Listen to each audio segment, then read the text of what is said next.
Hi friends, നമസ്കാരം. Welcome back to my channel Vipna's tasty recipes. ഇന്നത്തെ റെസിപ്പിയിലേക്ക് കടക്കുന്നതിന് മുന്നേ നമ്മുടെ സബ്സ്ക്രൈബേഴ്സ് അയച്ചു തന്ന കുറച്ച് ഫോട്ടോസ് കാണാം.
അപ്പോൾ നിങ്ങളും ഇതേപോലെ എൻ്റെ റെസിപ്പീസ് ട്രൈ ചെയ്ത് നോക്കുന്നുണ്ടെങ്കിൽ ഫോട്ടോസ് ഷെയർ ചെയ്യാം, എനിക്ക് മെയിൽ അയച്ചാൽ മതിയാവും. അപ്പോൾ ഇന്നത്തെ റെസിപ്പി എന്താണെന്ന് നമുക്ക് നോക്കാം. ഇന്നത്തെ റെസിപ്പി ഒരു മലബാർ ഡിഷാണ്, മക്രോണി പോള. മക്രോണി പോള എന്നും പറയാം, മക്രോണി കേക്ക് എന്നും പറയാം. എന്തായാലും ഒരു അടിപൊളി ഡിഷാണ്. അപ്പോൾ നമുക്ക് നോക്കിയിട്ട് വരാം എങ്ങനെയാണ് മക്രോണി പോള തയ്യാറാക്കുന്നത്. ആദ്യം നമുക്ക് ചിക്കൻ മസാല തയ്യാറാക്കണം. അപ്പോൾ അതെങ്ങനെയാണ് തയ്യാറാക്കേണ്ടത് നോക്കാം. അതിന് വേണ്ടിയിട്ട് ഇവിടെ ഓയിൽ ഒഴിച്ച് ചൂടായിട്ട് വരുമ്പോൾ അതിലേക്ക് ഒരു സവാള നീളത്തിൽ അരിഞ്ഞതും 2 പച്ചമുളക് ചെറുതായിട്ട് അരിഞ്ഞതും കൂടെ ചേർത്ത് കൊടുക്കാം. എന്നിട്ട് നന്നായിട്ട് വഴറ്റിയെടുക്കാം.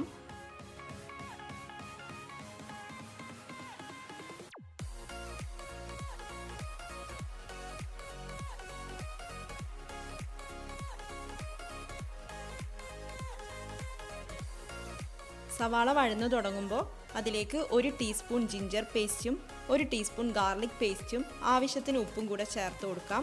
ഇവിടെ എൻ്റെ കയ്യിൽ പേസ്റ്റ് ഉള്ളത് കൊണ്ടാണ് ചേർത്തിട്ടുള്ളത്.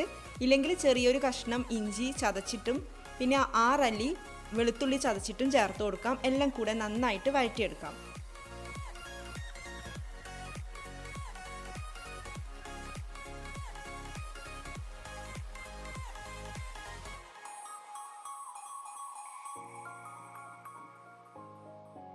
ഇനി പൊടികൾ ചേർത്ത് കൊടുക്കാം. 1 ടീസ്പൂൺ ഗരം മസാല ചേർക്കാം, 1/4 ടീസ്പൂൺ മഞ്ഞൾപ്പൊടി ചേർക്കാം, 1 ടീസ്പൂൺ മുളക് പൊടിയും ചേർക്കാം. എന്നിട്ട് പൊടികളുടെ റോ സ്മെൽ മാറുന്നത് വരെ വഴറ്റിയെടുക്കാം.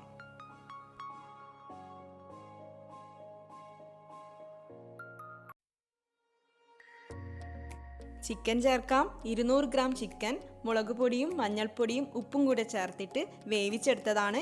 എന്നിട്ട് കൈകൊണ്ട് ഇതേപോലെ ചെറിയ ചെറിയ കഷ്ണങ്ങളാക്കാം. ഇല്ലെങ്കിൽ മിക്സിയുടെ ജാറിൽ ഒന്ന് അരച്ചെടുക്കാം. നന്നായിട്ട് അരയാൻ പാടില്ല. ആ ചിക്കൻ ഇനി നമുക്ക് ഈ മസാലയിലേക്ക് ചേർത്ത് കൊടുക്കാം. എന്നിട്ട് മസാലയുമായിട്ട് നന്നായിട്ടൊന്ന് മിക്സ് ചെയ്ത് കൊടുക്കാം.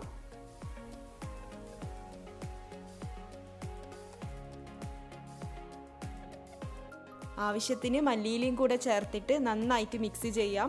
ഓവർ കുക്ക് ചെയ്യേണ്ട ആവശ്യമില്ല, കാരണം ചിക്കൻ ഓൾറെഡി വെന്തതാണല്ലോ. അങ്ങനെ നമ്മുടെ ചിക്കൻ മസാല റെഡി ആയിട്ടുണ്ട്. ഈ ഒരു മസാല നമുക്കിനി മാറ്റി വെക്കാം.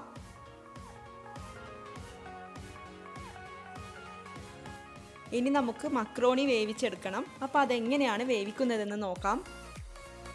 അതിന് വേണ്ടിയിട്ട് ഒരു വലിയ പാത്രത്തിൽ വെള്ളം ചൂടാക്കാം. വെള്ളം എടുക്കുമ്പോൾ കുറച്ച് അധികം എടുക്കണം. ഞാനിവിടെ 4 കപ്പോളം വെള്ളം എടുത്തിട്ടുണ്ട്.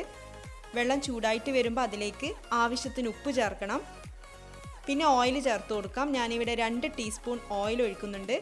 മക്രോണി തമ്മിൽ പറ്റി പിടിക്കാതിരിക്കാൻ വേണ്ടിയിട്ടാണ് ഓയിൽ ഒഴിച്ചു കൊടുക്കുന്നത്.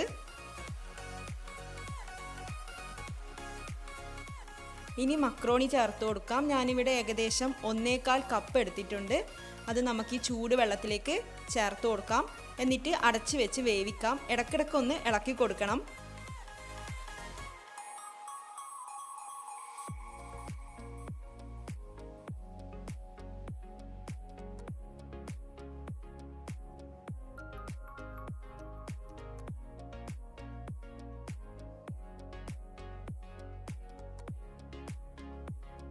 വെള്ളം നന്നായിട്ട് തിളക്കുന്നുണ്ട്. അപ്പോൾ മക്രോണീൻ്റെ കളർ മാറിയിട്ടുണ്ട്. നേരത്തെ ഒരു യെല്ലോ കളറായിരുന്നു, ഇപ്പോൾ ഒരു വൈറ്റ് കളറായിട്ടുണ്ട്. തൊട്ട് നോക്കുമ്പോഴും മനസ്സിലാവും നല്ല സോഫ്റ്റ് ആയിട്ടുണ്ട്, നന്നായിട്ട് വെന്തിട്ടുണ്ട്. ഇനി നമുക്ക് വെള്ളമൊക്കെ ഊറ്റിയിട്ട് വേറൊരു പാത്രത്തിലേക്ക് മാറ്റാം.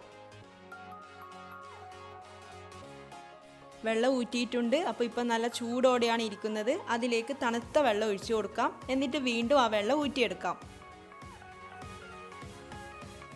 അങ്ങനെ മക്രോണി പറ്റിപ്പിടിക്കുകയൊന്നും ചെയ്യാതെ നന്നായിട്ട് വേവിച്ചെടുത്തിട്ടുണ്ട്.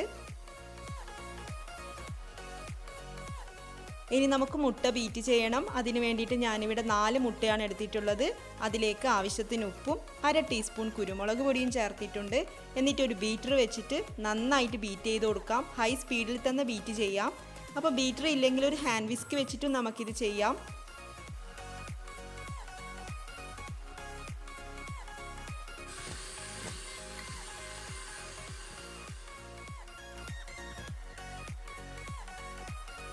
മുട്ട നന്നായിട്ട് പതഞ്ഞ് വന്നിട്ടുണ്ട്. ഇനി ഇതിലേക്ക് നമ്മൾ വേവിച്ച് വെച്ചിരിക്കുന്ന മക്രോണിയും പിന്നെ നമ്മൾ തയ്യാറാക്കി വെച്ചിരിക്കുന്ന ചിക്കൻ മസാലയും ചേർത്ത് കൊടുക്കാം. ഒരുമിച്ച് ചേർക്കണ്ട, കുറച്ചായിട്ട് ചേർത്തിട്ട് ഒന്ന് മിക്സ് ചെയ്ത് കൊടുക്കാം.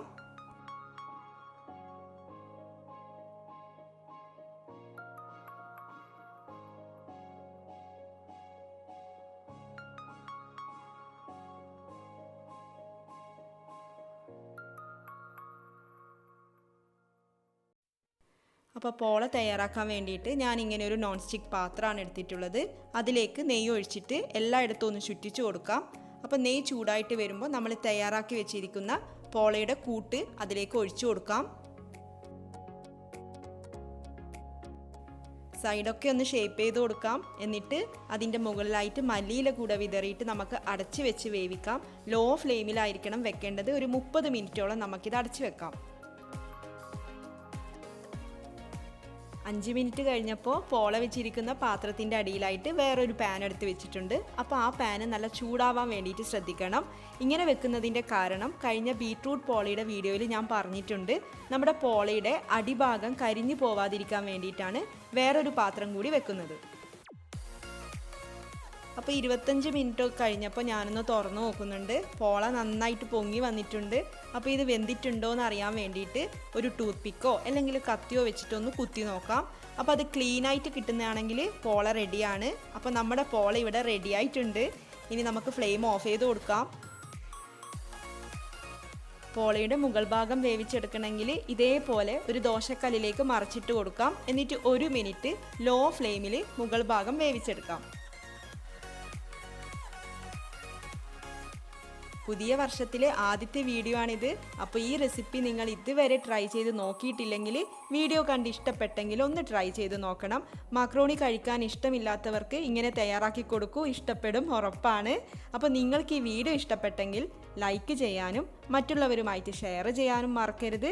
അതേപോലെ എൻ്റെ ചാനൽ സബ്സ്ക്രൈബ് ചെയ്യാത്തവരാണെങ്കിൽ ഒന്ന് വീഡിയോസ് കണ്ടു നോക്കൂ. ഇഷ്ടപ്പെടുകയാണെങ്കിൽ ചാനൽ ഒന്ന് സബ്സ്ക്രൈബ് ചെയ്യണം. അപ്പോൾ ഇതേപോലുള്ള ടേസ്റ്റി ഈസി റെസിപ്പീസുമായിട്ട് നമുക്ക് ഇനിയും കാണാം. താങ്ക്